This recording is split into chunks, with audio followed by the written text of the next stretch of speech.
Joining me on Startup Report is Jim Barnish, the managing partner at Morgan Hill Partners. Welcome, sir. Hey, Joe. How are you doing? Cool. I'm doing well. So you have an interesting model. I don't think there's anyone doing what you're doing in Tampa Bay. So let's get everybody familiar with Morgan Hill to start. Yeah. So Morgan Hill is a team of operators and serial entrepreneurs that over the course of the last 30 years have really been either on their own, kind of doing their own industry deep domain approach, or have been building technology businesses. And what we've done is we've curated the best of that network of the folks that we knew and taken all of the best practices that we had learned over the course of each of those industries and each of those disciplines, so sales, marketing, operations, finance, and cataloged it in a kind of best of breed platform that we utilize and leverage across the firm to drive successful growth of startup companies. And when you say startups, what kind of stage of startup are you typically playing with? Our core focus is between 1 million and 20 million in trailing 12 months revenue. Okay. We have accepted a few companies earlier than that and a few later than that. But typically they're between 1 and 20. Okay. And then how do you engage with them? Is it an equity? Is it a fee for service or a mix? It's typically a mix depending on the stage of company. Right. Usually we try to align as much as we can from a partnership perspective where cash is not really what our partners are in the game for. They're in for partnership and growth of the ecosystem and also big ticket wins, right? So there's typically some percentage of upside, whether that's percentage of sales or more often equity as part of our engagement. Got it. And how granular from a production standpoint do you get with your engagements? If you're coming in to work on tech, are you actually bringing developers? If you're coming in to work on finance, are you actually bringing in numbers people to do the work, or are you mainly consulting? No, we're actually full mix of really operations and executives. So from an accounting and a finance and a tech development standpoint, we don't do any of that. We have partners for that. Right. But everything else on the operator side, so in the business, building sales processes, building marketing plans, and executing the marketing strategy, doing audits and CTO assessments of technology full stack. So we'll do everything across the board from an executive standpoint, and then bring in partners for accounting, finance, and IT. But that's still all under sort of your vision, though. So even though you're not your technical group of talent isn't doing the work, you come in and assess from an executive level, and then say we're going to plug these people in. So from a user experience for these startups, you're really bringing anything they need to bear. Sure. For some companies, we'll be fractional CTO as a service and then bring in tech development partners. If it's a sales and marketing engagement, we'll actually do the work as well and be kind of the execution arm as well. Got it. And how often, you mentioned the different types of engagements. How often is that specific, or how often is it more all-encompassing?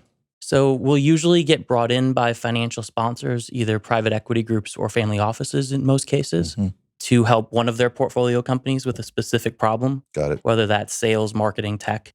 Once we prove the value there, which we do, they then bring us into multiple of their portfolio companies, and that's kind of how we've been able to scale. Got it. So one entry point. One entry point. Prove your worth and grow. Exactly. And over the evolution of our engagements, we don't become necessary for a while in that role. So we might transition either to a different role or to a board advisor or something like that. Got it. And you had mentioned that you took best practices and actually put them on paper or articulated them, and you call that your playbook.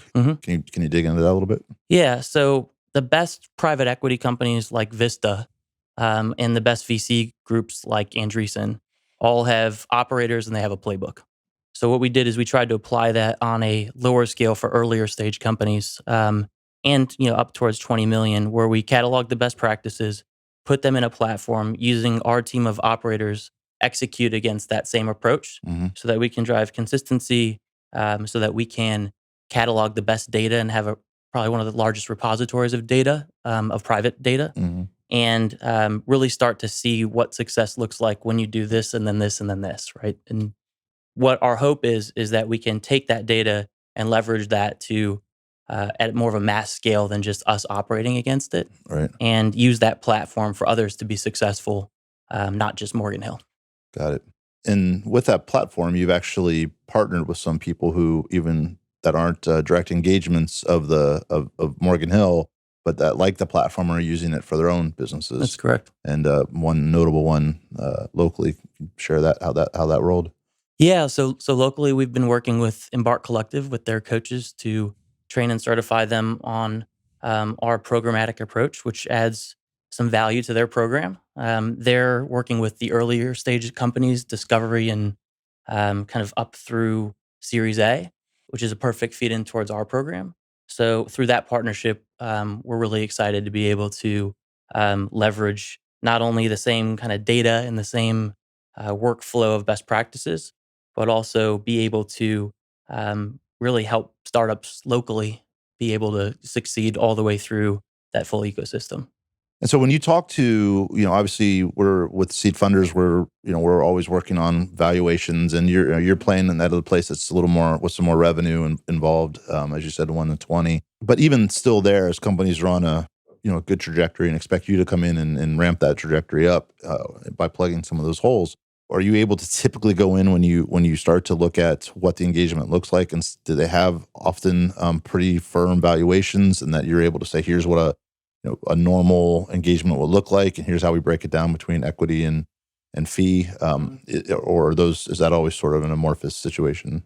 It's actually a lot easier of a conversation than I originally predicted. Hmm. At the end of the day, there's always a cash price for any service that's given. And if you present people with a couple options that show that partnership approach, that instead of it being this much for this great team of operators, Right, we can do it for this and be aligned with you from an upside perspective. right.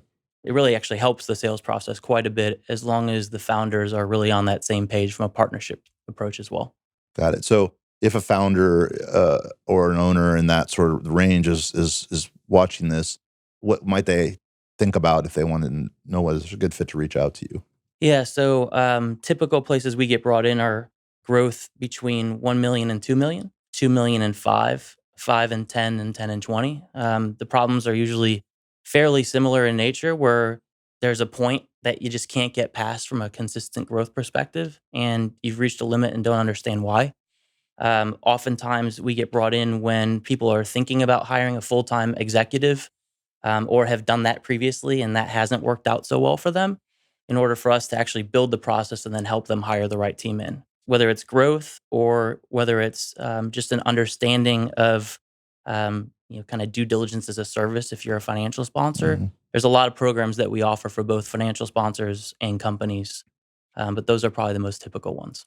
And what's your feel? I always like to talk about the where we've had a boon in our ecosystem here with with Embark coming in, and Florida funders, which you were with for a while early on, now seed funders, and with all the family offices that you're connected with. How are you feeling about the state of equity capital in Tampa Bay?